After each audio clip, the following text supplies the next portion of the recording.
Un homme qui n'aime pas sa femme renie l'amour de Christ pour l'Église et renie l'amour du Père pour le Fils. Lorsque tu veux comprendre l'amour que tu dois avoir pour ta femme, tu dois regarder comment Jésus t'aime, comment Jésus a aimé le monde et comment le Père aime le Fils. C'est ainsi que tu dois aimer ta femme. Tout homme qui s'aigrit de sa femme, qui est fatigué de sa femme, qui trompe sa femme, qui bat sa femme, qui rend malheureuse sa femme, est un homme qui est en train de cracher sur l'œuvre de la croix, qui est en train de cracher sur l'œuvre qu'il a sauvée, qui est en train de cracher sur l'image qu'il doit manifester de Christ.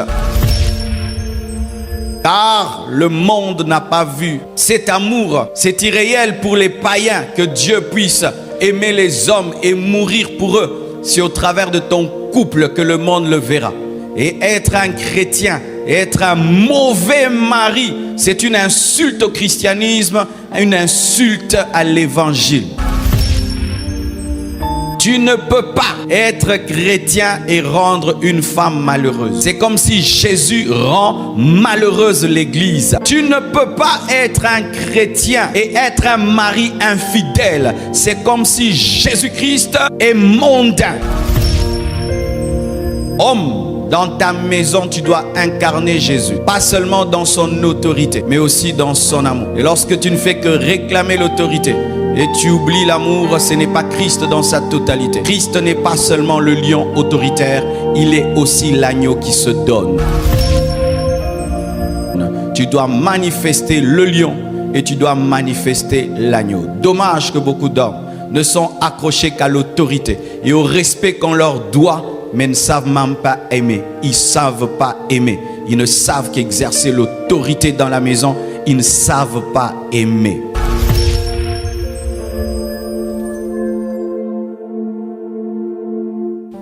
Mais avant tout, j'aimerais dire quelque chose que tout le monde connaît. L'homme est le chef de la femme. Amen. C'est quelque chose que l'Église doit beaucoup répéter. Parce que si nous ne répétons pas, je vous assure, avec l'évolution du monde actuel, c'est un passage de la Bible qui bientôt sera enlevé, qui ne sera plus prêché dans les églises parce que les pasteurs ne voudront pas déranger. Un pasteur qui veut être moderne ne doit plus insister sur le verset qui dit que l'homme est le chef de la femme. Lorsque tu veux être à la mode, n'en parle pas parce que les femmes n'en veulent pas. Même les femmes chrétiennes ont un problème avec ce verset. Quelle est la sœur ici qui a un problème avec ce verset? Lève la main, on va te délivrer. Mais oui, beaucoup de femmes ont un problème avec ce verset. S'ils étaient là quand on lisait, on écrivait la Bible, ils allaient dire Dieu, enlève ce verset, je ne l'aime pas. Ah oui, beaucoup de femmes n'aiment pas ce verset. Ils aimeraient dire que l'homme est égal à la femme. Oui, l'homme est égal à la femme sur le plan de la foi, mais sur le plan de l'autorité, de la hiérarchie, c'est Dieu qui a déclaré l'homme chef de la femme. Pourquoi? Parce qu'il a créé l'homme avant la femme. Toutes celles qui n'acceptent pas que l'homme est le chef de la femme, donc voulait dire que Dieu a créé d'abord Ève, ensuite il a créé Adam. De deux, si vous ne savez pas, l'autorité de l'homme sur la femme n'est pas fondée sur lui-même. Il est fondé sur sa prééminence sur la femme dans son existence et dans sa création. Surtout, sachez que l'autorité de l'homme sur la femme est fondée sur l'autorité de Christ sur l'Église et l'autorité du Père sur le Fils. Celui qui s'oppose, ou celle qui s'oppose à l'autorité de l'homme sur la femme, s'oppose à l'autorité de Christ sur l'Église et à l'autorité du Père sur le Fils. Et c'est terrible, mes frères et sœurs. Donc c'est toucher à quelque chose de doctrinal. Toute femme chrétienne qui ne veut pas de ce verset, tu ne veux pas aussi de l'autorité de Jésus sur l'Église et de l'autorité du Père sur le Fils. Parce que c'est ce que Paul dit dans 1 Corinthiens 11, verset 3. Il dit ceci: « Je veux cependant que vous sachiez que Christ est le chef de tout homme, que l'homme est le chef de la femme et que Dieu est le chef de Christ. » Il y a trois choses qui nous sont présentées: l'autorité de Jésus sur l'Église, l'autorité du Père sur le Fils et l'autorité de l'homme sur la femme. Tu ne peux pas enlever une partie et garder l'autre. Lorsque tu enlèves l'autorité de l'homme sur toi, tu as enlevé également l'autorité de Christ sur toi et l'autorité du Père sur Christ. La Bible n'est pas ta parole. La Bible n'est pas la culture des hommes. La Bible ne subit pas l'évolution, moi j'appelle ça la dégradation de la culture actuelle. Que tu sois blanc, que tu sois noir, que tu sois américain, la Bible, c'est la Bible. Aujourd'hui, de plus en plus, quand vous regardez les films, on nous présente des femmes insoumises. Quand vous suivez l'Internet, on présente des femmes insoumises. Une femme insoumise, c'est ça la femme moderne. Non, c'est la malédiction. C'est la malédiction. Qu'on ne vous trompe pas. Ça fait beau, ça fait genre. Moi, je ne respecte pas un homme. Moi, l'homme ne peut pas. C'est beau. Mais au dernier jour, femme, tu rendras compte à Dieu de ton insoumission à ton mari. Maman, tu rendras compte au dernier jour de ton insoumission à ton mari. Dieu ne va pas seulement nous demander de compte sur l'adultère, la fidélité, même aussi sur la soumission. Car Jésus, après qu'il ait reçu le nom qui est élevé au-dessus de tout autre nom, s'est soumis au Père pour respecter la hiérarchie.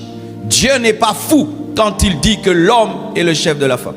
Quand tu viens corriger ça, malgré tes diplômes et tout le reste, tu as corrigé la parole.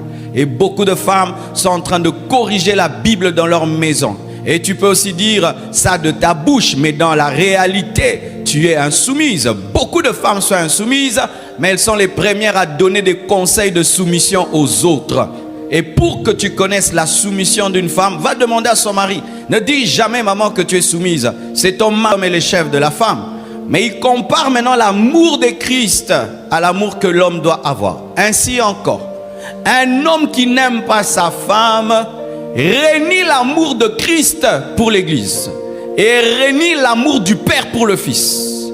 Lorsque tu veux comprendre l'amour que tu dois avoir pour ta femme, tu dois regarder comment Jésus t'aime, comment Jésus a aimé le monde et comment le Père aime le Fils. C'est ainsi que tu dois aimer ta femme. Tout homme qui s'aigrit de sa femme, qui est fatigué de sa femme, qui trompe sa femme, qui bat sa femme, qui rend malheureuse sa femme, est un homme qui est en train de cracher sur l'œuvre de la croix, qui est en train de cracher sur l'œuvre qu'il a sauvée, qui est en train de cracher sur l'image qu'il doit manifester de Christ. Car le monde n'a pas vu cet amour. C'est irréel pour les païens que Dieu puisse aimer les hommes et mourir pour eux. C'est au travers de ton couple que le monde le verra. Et être un chrétien, être un mauvais mari, c'est une insulte au christianisme, une insulte à l'évangile. Tu ne peux pas être chrétien et rendre une femme malheureuse. C'est comme si Jésus rend malheureuse l'Église. Tu ne peux pas être un chrétien et être un mari infidèle. C'est comme si Jésus-Christ est mondain. C'est ça, frères et sœurs. Homme, dans ta maison, tu dois incarner Jésus. Pas seulement dans son autorité, mais aussi dans son amour. Et lorsque tu ne fais que réclamer l'autorité et tu oublies l'amour, ce n'est pas Christ dans sa totalité. Christ n'est pas seulement le lion autoritaire, il est aussi l'agneau qui se donne. Tu dois manifester le lion et tu dois manifester l'agneau. Dommage que beaucoup d'hommes ne sont accrochés qu'à l'autorité et au respect qu'on leur doit, mais ne savent même pas aimer. Ils ne savent pas aimer. Ils ne savent qu'exercer l'autorité dans la maison. Ils ne savent pas aimer. Apprenez à aimer, on saura vous obéir. Car la première chose que Christ a faite, il n'a pas manifesté le lion, il a manifesté l'agneau.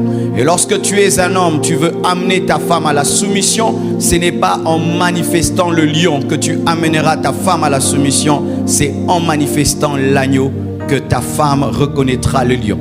Nous avons été sauvés par l'agneau et nous sommes soumis au lion. Amen. La Bible est le livre le plus équilibré. Certains qui disent les gens utilisent la Bible pour maltraiter les femmes. Non. Quelqu'un qui lit très bien sa Bible ne peut pas maltraiter une femme. Ne peut pas maltraiter même un animal. Ne peut pas maltraiter un être humain. Quelqu'un qui connaît la Bible ne peut pas maltraiter un être humain. Toutes les personnes qui maltraitent les autres au nom de la parole de Dieu n'ont pas compris l'esprit de la Bible. Parce que tu peux avoir la lettre sans avoir l'esprit de la lettre. La lettre tue, c'est l'esprit qui vivifie. Amen. Éphésiens 5, versets 22 à 24 confirme ce que je viens de dire. Femmes, soyez soumises à vos maris comme au Seigneur. Lorsque une femme se soumet à son mari, elle ne se soumet pas à son mari, elle se soumet au Seigneur. Et là, c'est une motivation, maman. Lorsque tu as un mari bizarre et tu as envie vraiment de te rebeller à lui, arrête de voir ton mari, vois Jésus. Et soumets-toi à Jésus qui est en lui. Alléluia. Et Dieu t'accordera une grande récompense. Pour ceux qui ne savent pas, toutes les bonnes femmes au ciel seront récompensées. Et toutes les femmes qui ont supporté des maris bizarres auront une plus grande récompense. Car si tu peux supporter un bon mari, c'est normal. Mais quand tu supportes un mari bizarre, il a tout pour que tu le quittes. Tout pour que tu sois infidèle. Tout pour que tu sois insoumise. Mais malgré ça, tu te soumets. Maman, au ciel, tu auras une grande récompense. Plus que cette femme-là qui a eu un bon mari facile à aimer.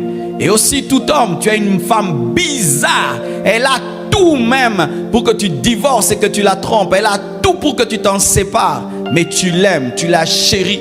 Je te dis au dernier jour, Dieu t'accordera une grande récompense d'avoir supporté une femme insupportable. Porte ta croix jusqu'au bout. Une grande récompense t'attend. Et si toi tu n'as pas de croix, aie compassion de ceux qui en ont. Amen. Car certains, vous avez trouvé la grâce. Nous avons trouvé la grâce d'épouser des bonnes femmes, d'épouser des bons maris. Et des fois, nous nous moquons de ceux qui ont fait des mauvais choix. Et nous sommes trop durs avec eux. Peut-être que toi, si tu avais ce genre de femme-là, tu aurais fait pire. Si toi, tu avais ce genre de mari, tu aurais fait pire. Si Dieu t'a fait grâce d'épouser une bonne femme, ne sois pas orgueilleux. Bénis Dieu. Tu as trouvé grâce. Amen. Car le mari est le chef de la femme, comme Christ est le chef de l'Église, qui est son corps et dont il est le sauveur. Or, de même que l'Église est soumise à Christ, les femmes aussi doivent l'être à leur mari en toutes choses. En toutes choses. En toutes choses. Alléluia. En toutes choses. Une femme ne peut pas prendre des grandes décisions sur sa vie sans consulter son mari. Aujourd'hui, il y a des femmes comme ça. Elle est mariée, mais dans son mode de vie, il n'y a rien d'une mariée. Elle prend des décisions. Son mari apprend tout. Apprend tout. Ah, j'avais pris cette décision. Ah, ok. Son mari ne sait rien. Elle décide toute seule et puis elle dit qu'elle est mariée. Tu n'es pas mariée, tu as une bague au doigt. Tu as une bague au doigt. Tu n'as pas l'esprit du mariage. En toutes choses, dans les petites et dans les grandes choses. C'est pourquoi je dis toujours aux célibataires, si la soumission te rebute, c'est-à-dire tu n'en veux pas, n'entre pas dans le mariage. Si te soumettre à un homme, c'est quelque chose que tu trouves dégoûtant, déshonorant, humiliant, ne te marie pas. Ne te marie pas. Vous allez faire un monstre. Et si aussi, homme, tu sens que tu es incapable de te contenter d'une femme toute ta vie, 40 ans, 50 ans, 60 ans, d'une seule femme, ne te marie pas. Que Dieu t'accorde le don de célibat. Now, in Jesus' name.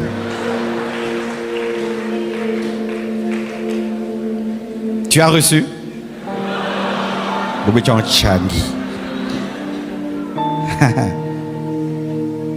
Mais oui, je peux parler? Il y a une chose qui m'étonne souvent. N'est-ce pas que lorsque nous préparons une nourriture et nous trouvons qu'elle est incomestible, elle est brûlée, elle est abîmée, elle n'est pas bonne, on ne l'offre pas, n'est-ce pas? Nous voyons des mamans dire « Ah non, ça ne mangez pas, la nourriture là a raté, elle est pourrie, tout. » Et puis on ne sert pas cette nourriture. Mais des fois, je me rends compte que les gens veulent à tout prix se marier. Non, il faut se marier quand tu sens que tu vas rendre heureux. Si tu sais qu'avec ton mauvais caractère là, ton père ne te supporte pas, ta mère ne te supporte pas, tes grands frères ne te supportent pas, tu veux maintenant te marier pourquoi? Ton mari ne va pas te supporter, tu es un malheur. Tu es un malheur ambulant. Ne te marie pas. Tu aimes un malheur.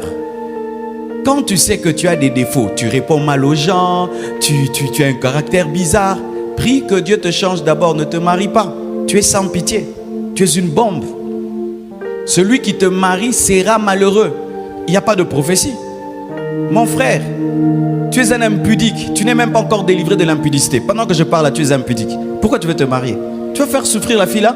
Tu penses que le mariage délivre de l'impudicité? Ce n'est pas l'œuvre de la croix. Si l'œuvre de la croix ne te délivre pas de l'impudicité, le mariage ne va pas te délivrer. Oh, je brûle, je me marie. Non, non, non, non. Jésus doit te délivrer d'abord.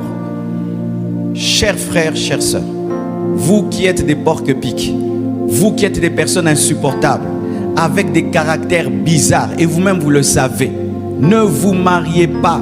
Attendez que Dieu vous change d'abord. Ensuite, mariez-vous. Parce que vous serez un malheur et une souffrance pour la personne qui va vous marier. C'est pourquoi je demande souvent aux chrétiens d'avoir de l'amour. Toi, tu t'es retrouvé dans le mariage, l'autre s'est retrouvé. Oui, toi, tu as un mauvais caractère, l'autre a un bon caractère. Toi, tu es heureux. Et lui maintenant. Et lui. Tous les jours, doit prier, Seigneur, aide-moi à supporter encore, à supporter encore, à supporter encore. Donc, tu veux faire maintenant l'autre une vie d'intercession au lieu qu'il mène une vie d'adoration. Ne vous mariez pas. Attendez, changez. Je vous dis la vérité, c'est très sérieux. Et si vous ne me prenez pas au sérieux et vous mettez en avant de porter des bagues et de venir ici sans accepter que la parole et le Saint-Esprit vous changent, vous aurez des mariages malheureux. Car ce qui fait un mariage, c'est le caractère. C'est le caractère. Quand vous trompez pas, ce n'est pas l'argent, ce n'est pas la sexualité. Vous pouvez avoir une très bonne sexualité, après vous vous chamaillez. Vous vous chamaillez. Il y a des gens qui pensent que si la sexualité est parfaite, on serait heureux. Vous pouvez finir là et vous vous battez. Et vous vous battez. Alors faites très attention. Est-ce que tu es mariable, épousable? Si tu ne l'es pas, si un homme vient et dit je vais t'épouser, dis prie que Dieu me change. Onyo quoi ma papa. Est-ce que bon délit bien? Zamba fongolio miso. Naza dragon. En français. Mon frère, est-ce que tu as prié? Tu as prié, tu as prié. Je suis une dragonne.